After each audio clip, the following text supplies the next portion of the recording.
Hola mi gente, let's make my Dominican style chicken strips. Alright mi gente, so we're gonna start with some clean boneless chicken breasts. So I clean my chicken with water and vinegar and then I pat it dry. Now I'm just removing some of the extra fat that we're not gonna use. And then you're gonna take your chicken and cut it lengthwise. So that means you're just gonna cut it the long way. And then what that's gonna create is some big slices that you're gonna cut those slices in half and you have chicken strips. So guys, I use 2 big chicken breasts, all right? And that is gonna give you a good amount of chicken. All right, mi gente, so after prepping your chicken, we're gonna season this up. So I'm gonna start by adding some salt and pepper, just a little bit of salt because we're adding soy sauce as well. And then I'm gonna add some homemade sofrito. If you wanna know how to make it, let me know because this sofrito came out so good. I'm also gonna add some Cajun seasoning. Now the Cajun seasoning is just gonna give it a nice little kick. If you don't want that kick, you don't have to add it. I also added onion powder, garlic powder, adobo. I'm also gonna add some raw garlic. I know I added garlic powder, but the raw garlic is just gonna take it to another level. I'm also gonna add 2 eggs, just crack those eggs right in there. And then we're gonna mix this all together. Make sure everything is well combined and it looks like this. If it doesn't look like this, you need to add a little bit more seasonings. So now, mi gente, you're just gonna cover the chicken up and let it marinate just for a couple of hours. Alright guys, so now that we're ready to cook, I took my chicken out of the fridge about 10 minutes before it started to cook so it can come at room temperature. So during that time, you want to make sure you heat up your oil on medium-low heat, and then we're going to start to season up our flour.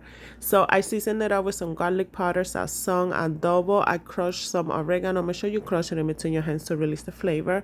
I also added salt and pepper. Now I give that a mix and I tasted my flour a little bit and it did just a little bit more flavor, so I added half of the packet of the sazon and it was perfect.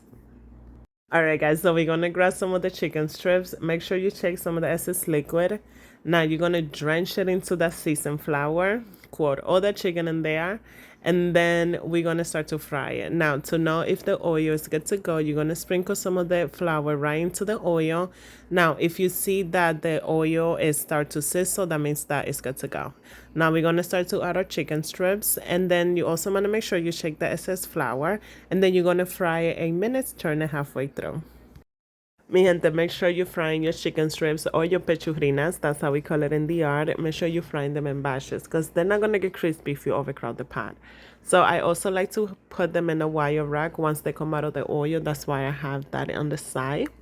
So 8 minutes later, mi gente, you get this delicious and crispy pechurinas, and this came out so good. They are beautifully golden brown, and that's exactly what you're looking for. That's why you want to make sure you fry them in batches.